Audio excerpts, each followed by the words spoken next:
প্রেমাশিস ঠাকুরের দীক্ষা নিয়েছি অনেক বছর। আমার যখন 12 বছর তখনই নিয়েছি। আমার দাদু নারায়ণচন্দ্র সাহা। আমাদের যখন 12 বছর হয় তখনই শ্রদ্ধেয় শ্রী মনোরঞ্জন ঘোষদার কাছ থেকে সৎনাম পাওয়া, সৎনাম দীক্ষা নেওয়া। কিন্তু এখন আমি সবসময় চিন্তা করি যে এত বছর হলো ঠাকুরের এই দীক্ষা নিলাম, বা আজকে আমি থার্ড জেনারেশন। এই যে মানে আমার দাদু ছিলেন, বাবা ছিলেন ঠাকুরের দীক্ষিত, ঠাকুরের কাজ করতেন, দাদু কাজ করতেন, তখন আমরা ছোট ছোট। তো এখন থার্ড জেনারেশন হিসাবে ঠাকুরকে তেমন ভাবে ভালোবাসা এখনো শিখিনি। তার তো এটা চিন্তা করি যে এটা আমারই ভুল। আমি ওইরকম ভাবে সঙ্গ করি না, সাধু সঙ্গ করতে পারি না। সাধু সঙ্গ করলেই ঠাকুরকে, তাদের কাছ থেকে ঠাকুরের ভালোবাসা শেখা যায়, ঠাকুরকে কিভাবে ভালোবাসতে হয়, ঠাকুরের কাজ কিভাবে করতে হয়। তো আমরা বাগমারাতে সদ্য শ্রী চিরসুন্দর সভাপতি ঋত্বিক অনেক চেষ্টা করেন আমাদেরকে যে ঠাকুরের পথে নিয়ে আসার জন্য। তার প্রেরণায় যতটুকুই ঠাকুরকে ভালোবাসি, তার প্রেরণায় তার কাছ থেকেই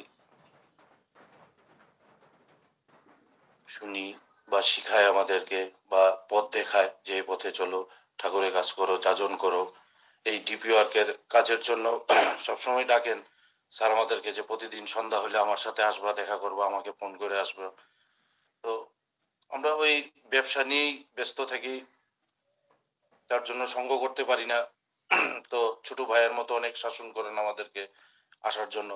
এই যে ভালোবাসা, এই ভালোবাসাটা আমার প্রতি আমার আমার হয়ে ওঠে না।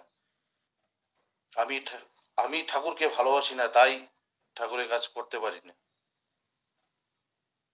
তো এই থার্ড জেনারেশন হিসাবে অনেকটা দূর আগে আগে আগাইতে লাগছিল আর কি আমার। তো ওই হিসাবে আমি আগাইতে পারি না। এটাই মানে সবার কাছে প্রার্থনা যে আমার জন্য যদি সবাই প্রার্থনা করতেন ঠাকুরের কাছে, পরম পিতার শ্রীচরণে, যে আমি যাতে ঠাকুরকে মনে প্রাণে ভালোবাসতে পারি। আমার দুই সন্তান যেমন ঠাকুরমুখী হয়ে ওঠে, আমার এই প্রার্থনা পরম পিতার শ্রীচরণে। আমরা মানে দেওঘরে গেলে বুঝতে পারি, শিখতে পারি, দেখতে পারি যে ঠাকুরকে কত মানুষ মনে প্রাণে ভালোবাসেন। মানে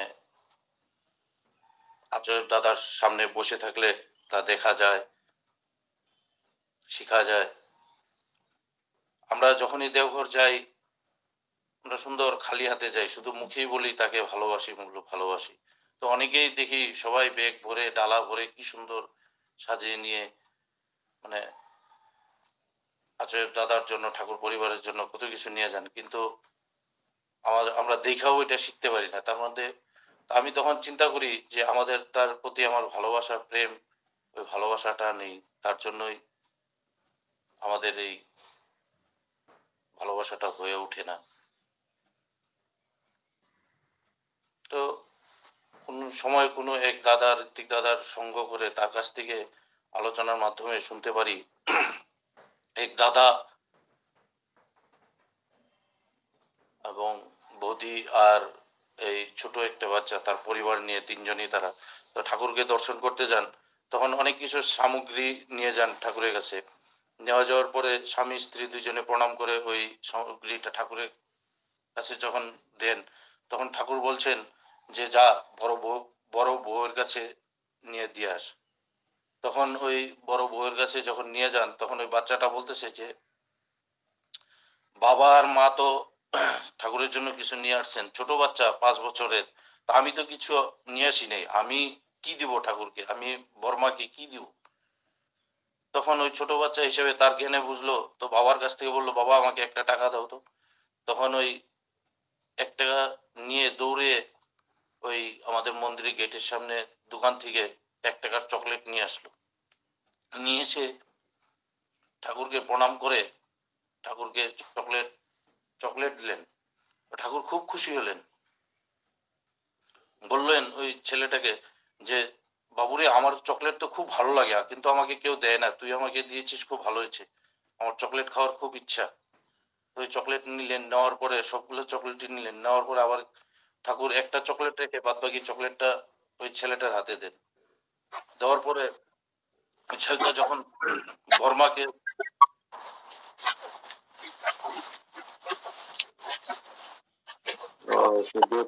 প্রথম বলটা আপনার অডিওটা বন্ধ করে প্রণাম করতে যান ঠাকুরকে ওই বাচ্চাটা, তখন ওই মা বাবার সাথে পিছু পিছু গিয়ে বর্মাকে যখন প্রণাম করেন তখন ওই চকলেট বর্মাকেও দেন। তো বর্মাও একটা চকলেট রেখে বললেন যে বাদ বাকি চকলেটটা তুই খাবি, আমার চকলেট খুব প্রিয়, আমি একটা চকলেটই খাবো।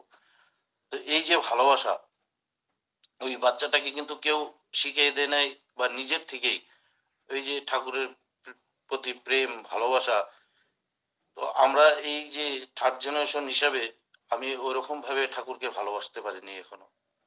এই যখনই যাই দেওঘরে একদম মানে নিয়ে যেতে তো কোনো অসুবিধা নেই, গাড়িতে গেলেও আমরা নিয়ে যেতে পারি কিছু না কিছু। আমাদের এখানে যেটা সব থেকে বিখ্যাত সেই জিনিসটা নিয়ে যেতে পারি, কমলা বা মিষ্টি লাউ, যে কোনো জিনিস, আনারস, ফল, যে কোনো মানে সব সামগ্রী নিয়ে গেলে খুব ভালো হয়, আনন্দ লাগবে তখন। তো এই যে বাচ্চাটার প্রেম ভালোবাসা নিজের থেকেই আসলো, এই জিনিসটাই মানে চিন্তা করি কোনো সময় যে আমার প্রতি ওই ভালোবাসাটা আসে না কেন। ঠাকুরের শ্রীচরণে আমার এই প্রার্থনা, ঠাকুর আমি যাতে তোমাকে ভালোবাসতে পারি, আমার সন্তানরা যাতে তোমার হয়, ঠাকুর মুখী হয়ে ওঠে, এই আমার প্রার্থনা। তো গত যখন ডিপি ওয়ার্কের কাজে আমরা দেওঘর যাই, আমাদের মেঘালয়বাসীদেরকে যখন ডাকেন পরম পূজ্যবোধ অবিন্দা, তখন ওই আমার ছেলেকেও নিয়ে যাই, তখন আমার ছেলে তুরাতে পড়ে। তো ছেলে তুরাতে আচার্য দাদা থেকে আশীর্বাদ নিয়ে মন্দিরে রাখি। তো ওই মন্দিরে ওর ভালো লাগে না, ভালো লাগে না বলতে ওর জলের, মন্দিরে আমাদের সবসময় বিহারে তো অল্প জলের অসুবিধা কষ্ট, তো ওই জলের জন্য ওর অল্প অসুবিধা হতো। তো আমি পরবর্তীতে ঘর ভাড়া করে নিয়ে দিই। তো ওইখানে ঘর ভাড়াতে রাখাতে আমাকে আমাকে অনেকবার বলছেন জীবেন্দ্রদা, যেভাবে হোক কষ্ট হোক যেভাবে হোক মন্দিরে থাকবে, আমরা যখন থাকি আমাদের জল হয় আর হবে না কেন। তা সত্ত্বেও ওর সবসময় কমপ্লেন জলের। তো আমি বললাম আচ্ছা ঠিক আছে, চল তোর মন মতোই, কিন্তু আমার উদ্দেশ্য পড়াশোনাটা যাতে ভালো হয়, যেভাবে ঠিক আছে। তো ওকে পরবর্তীতে আমি ঘর ভাড়া নিয়ে দিই। ঘর ভাড়া নিয়ে দেওয়ার পরে তখন জীবেন্দ্রদা শুনে বললো, কয় বললো যে এখন কিন্তু আর ছেলেকে কন্ট্রোল করতে পারবি না, মন্দিরে ছিল এটাই ভালো ছিল। তো ঠিকই কিছুদিন পরে ছেলে খুব চঞ্চল হয়ে যায়। তো অনেক মানে শাসন করার পরও ছেলেকে আর মানে শাসনের বাইরে হয়ে গেছে। তখন আমাদের শ্রদ্ধেয় শ্রী চিরসুন্দর ঋত্বিক দাদা তাকে জানায় বললেন যে অবিন্দার কাছে নিয়ে যেতে। তখন ওই ডিপি ওয়ার্কের কাজে আমরা যখন মেঘালয়বাসীরা দেওঘর যাই, তখন অবিন্দার কাছে গিয়ে আমাদেরকে যখন ওই ডিপি ওয়ার্কের ব্যাপারে বুঝাইতেছিলেন অবিন্দার সামনে বসে, তখন অবিন্দার কাছে নিবেদন করলাম যে আমার বড় ছেলে, মানে আমি বলতে হাত জোর করে বলতে জয়গুরু দিয়ে প্রণাম করে বলতে চেয়েছিলাম যে যে আমার বড় ছেলে, শুধু এই কথা বলতেই, যে আমার বড় ছেলে বলতেই ওকে সামনে দাঁড়িয়েছিল, ওকে মানে বক্সিং কপালের মধ্যে ঠেকে বলল, ওই তুই যখন জন্ম হয়েছিস না তখন তোর মা বাবা খুব হাসতেছিলেন, আর যখন তুই হাঙ্গুর পারিস তখনও তোর মা বাবা হাসতেছিলেন, যখন তুই প্রথম হাঁটা শিখলি তখনও তোর মা বাবা খুব হাসতেছিলেন, যখন প্রথম দিন স্কুলে যাস তোর তো মনে নেই, সেদিনও তোর মা বাবা হাসতেছিলেন, এখন তুই বড় হয়েছিস এখন কেন মা বাবাকে কাঁদাস। তো আমি শুধু অবিন্দার কাছে আমি কিন্তু বলি নাই যে আমার ছেলে চঞ্চল, আমার কথা শুনে না, আমার শাসন মানে না। আমি এই কথা বলি নাই। আমি শুধু বললাম যে আমার বড় ছেলে। পরিচয় দেওয়ার সাথে, সাথে ওকে বক্সিং নিয়ে কপালে ঠেকিয়ে বলতেছে আমার নিচে ক্লাব রুম আছে। আমি সেই ক্লাব রুমে নিয়ে তোকে মারবো।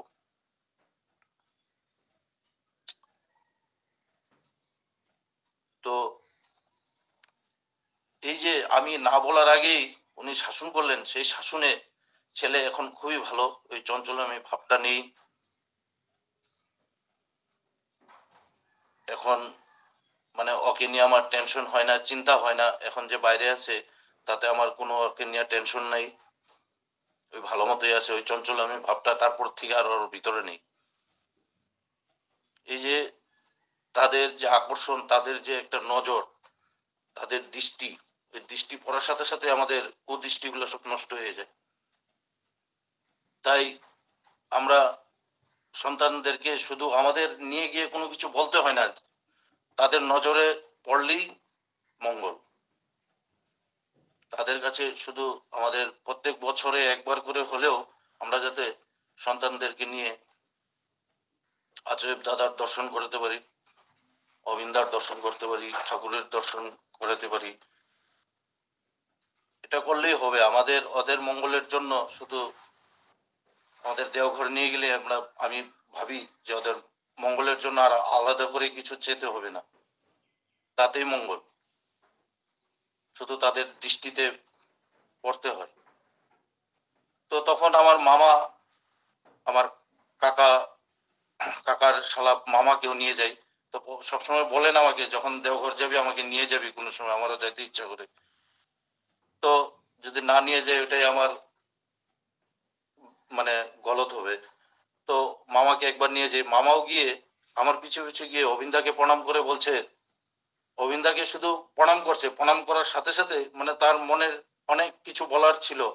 অবিন্দাও ওকে মানে মামাকে আঙ্গুল দেখে বলতেছে, তুই তোর বউয়ের ঘরের লক্ষ্মীর কাছ থেকে কেন টাকা নিয়েছিস? তুই যত তাড়াতাড়ি পারস ওই টাকাটা ঘুরে দে। তো এতটুকুই বললো। তো বলার পরে মামা প্রণাম করে চলে আসলো। তখন আমি মামাকে জিজ্ঞাসা করলাম যে তুমি কি ঘর থেকে টাকা নিছো? এটা নিয়েই তো অশান্তি আমার, তার জন্যই তো আমি ঠাকুর বাড়ি আসলাম তোর সাথে, অনেকদিন যাবত তোকে বলতেছি। এটা নিয়েই তো আমার সংসারে অশান্তি। তো ঠিকই মামা তখন বললো, আমি এরকম বড়দিনের টাইমে 50,000 টাকা নিছিলেন ওই মামির কাছ থেকে। তো এটা নিয়ে ওই মামিকে ঘুরে দেয় না, তার জন্য ঘরে একটা অশান্তির মতো লেগে আছে। এই যে তাদের মানে ভালোবাসা, তাদের নজরে গেলে সবকিছুই ধরা পড়ে। এখন মামার ওই দেওঘর থেকে আসার পরে মামারও ঠাকুরের প্রতি ভালোবাসা।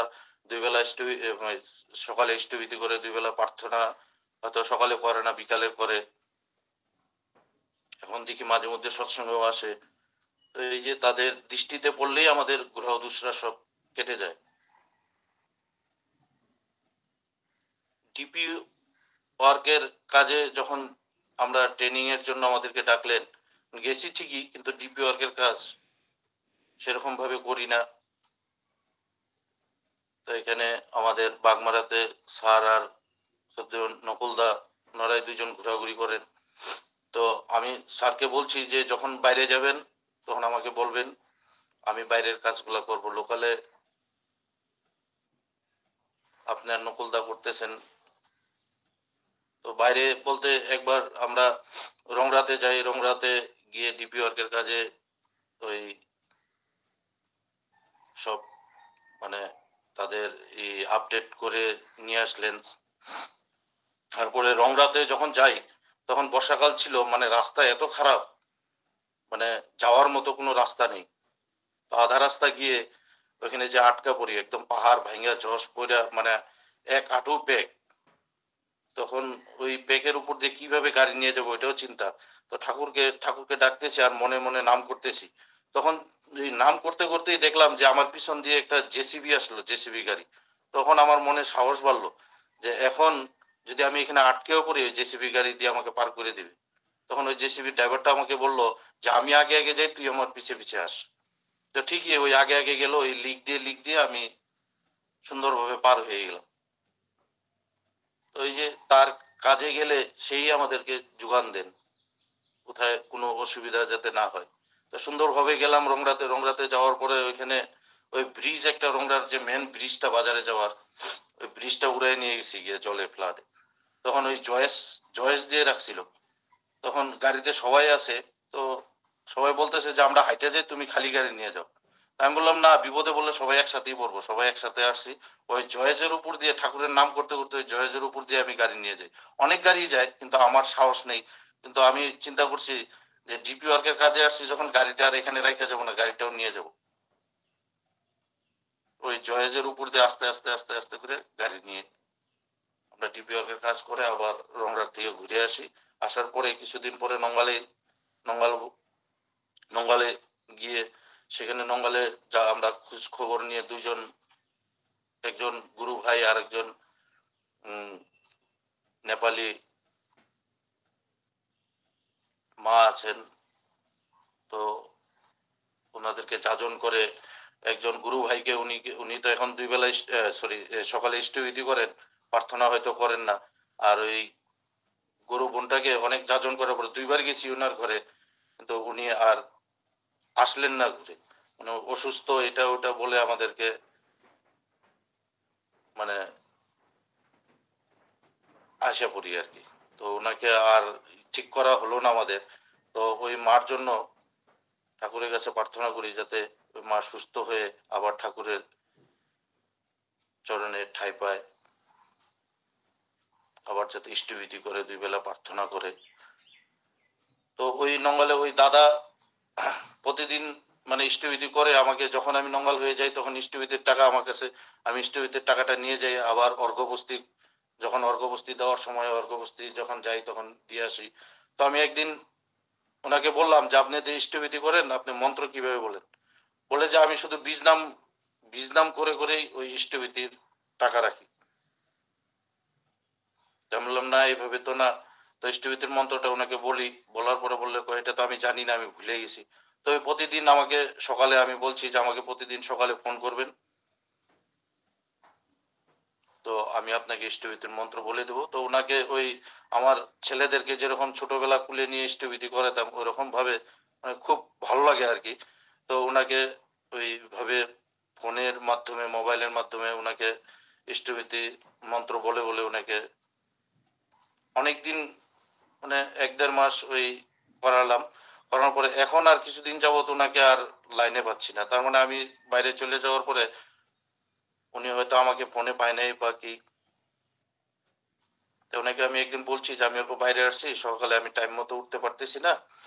তো আপনি যতটুকু পারেন, যেভাবে মানে যতটুকু শিখছেন ওইভাবে বলে, ঠাকুর আজকে তোমার ভোগের জন্য অর্ঘ্য রাখলাম, এই কথাটা বলে তুমি ইষ্টবিধিটা করো আর কি। তো এখন কিছুদিন যাবত উনাকে আর লাইনে ফোনে পাওয়া যাচ্ছে না। তো এই যে ডিপি ওয়ার্কের কাজে একজনকে করে আমার খুব আনন্দ, যে একজনকে তো ঠাকুরের শ্রীচরণে নিয়ে আসতে পারছি। আমি যদি সবসময় যদি এই ডিপি ওয়ার্কের কাজ করতাম তাহলে কত যে আনন্দ হতো, কত ভালো লাগতো। তখন মানে নিজেকে বুঝতে পারতাম যে না, আমিও ঠাকুরকে ভালোবাসি। এই ডিপি ওয়ার্কের কাজ না করতে পারায় মনে হয় না যে আমি ঠাকুরকে মানে মনে প্রাণে ভালোবাসি।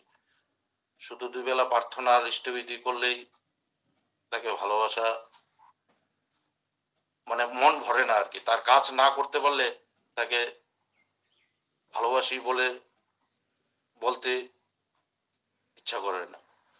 তো তার কাজ করতে পারলে চেষ্টা করি অনেকেই যে তার কাজ করব। তো ওদিন আমি ওয়েস্ট বেঙ্গলে একটা আলোচনা শুনি আমার জামাইবাবুর মাধ্যমে আর কি। তুফানগঞ্জ বলে একটা জায়গা আছে, একটা লোক মানে 13 বছর যাবত উনি কোনো সময় তিলের লাড়ু বিক্রি করেন, কোনো সময় ভাঙাচুরা কিনেন, ভাঙাচুরা টোকায় বিক্রি করেন। কোনো হয়তো যাজনে বা ঠাকুরের দীক্ষা নেন উনি অনেক বছর আগেই। তো ঠাকুরকে ভালোবেসে ঠাকুরের একটা মন্দির বানাবে, মানে ওনার খুব ইচ্ছা। তো উনি প্রতিদিনই কিছু কিছু টাকা ওনার ইনকাম থেকে, ধরেন আজকে 100 টাকা বা 50 টাকা ইনকাম হলো, 10 টাকা যখন যেরকম পারেন এভাবে জমায় জমায় কোনোদিন আধা কেজি সিমেন্ট কিনেন, কোনোদিন 5টা ইট কিনে নিয়ে আসেন। এই করে করে মানে 13 বছর পরে ওই কিছুদিন আগে যখন সদ্য আমাদের পরম পূজ্যবোধ পিঙ্কিদা আসলেন এই কামাখ্যাগুড়ি তুফানগঞ্জে, তখন ওনার মন্দিরটা কমপ্লিট হয় আর কি। তো ওদিন মানে ওই আমার জামাইবাবুর মুখের থেকে শুনি আর কি। তো উনি ওই মানে অল্প অল্প করেই ওই রাত্রে খাওয়া দাওয়ার পরে সারা রাত্রই মন্দিরের কাজ, মানে যখন কাজ করতেন যেদিন ওই জিনিস সামগ্রী সব জোগাড় করে, তো সেদিন মানে সারা রাত্রই কাজ করতেন, নিজের হাতে মন্দির বানিয়েছেন। মানে ওই অল্প অল্প করে ওই মিস্ত্রি টিস্ত্রি নেন নাই আর কি। উনি নিজের হাতে সুন্দর, খুব সুন্দর ঠাকুরের মন্দির বানিয়েছেন। তো এই যে ভালোবাসা, তার প্রতি ভালোবাসা থাকলেই হয়। এই যে লোকটার কত ভালোবাসা, সে ওই তিল তিল করে ঠাকুরের মন্দির যে বানিয়েছে, আমরা আশা মানে আমরা চেষ্টা করলেও পারবো না। তার ওই ভালোবাসার জন্যই ঠাকুর তাকে দিয়ে করায় নিয়েছে। তো আমি সবাইকে আমার এই প্রার্থনা যে ঠাকুরকে আমরা যাতে সবাই, আমাদের পরিবার সবাই ঠাকুরকে ভালোবাসি, ঠাকুরের হয়ে উঠতে পারি, ঠাকুরমুখী হয়ে উঠতে পারি, আমরা যাতে ঠাকুরের কাজ করতে পারি, আমরা যাতে এই যে আমাদের এবার আনন্দবাজারের দায়িত্ব পড়েছে মেঘালয়ের সবার উপরে, আমরা যাতে ওই তন মন ধন দিয়ে সব মানে আমরা অর্ঘ্য দিব, কাজও করব, ওইখানে গিয়ে আনন্দও করব, ওইখানে সবাইকে সেবাও দিতে পারি। এই প্রার্থনা, আমরা যাতে সবাই ঠাকুরের শ্রীচরণে ঠাকুরের ভালোবাসার লোক হয়ে উঠতে পারি, এই আমার প্রার্থনা। এই বলে আমার বক্তব্য এখানেই রাখলাম। সবাইকে জয় গুরু, সবার মঙ্গলের জন্য পরমপিতার শ্রীচরণে প্রার্থনা জানাই। জয় গুরু।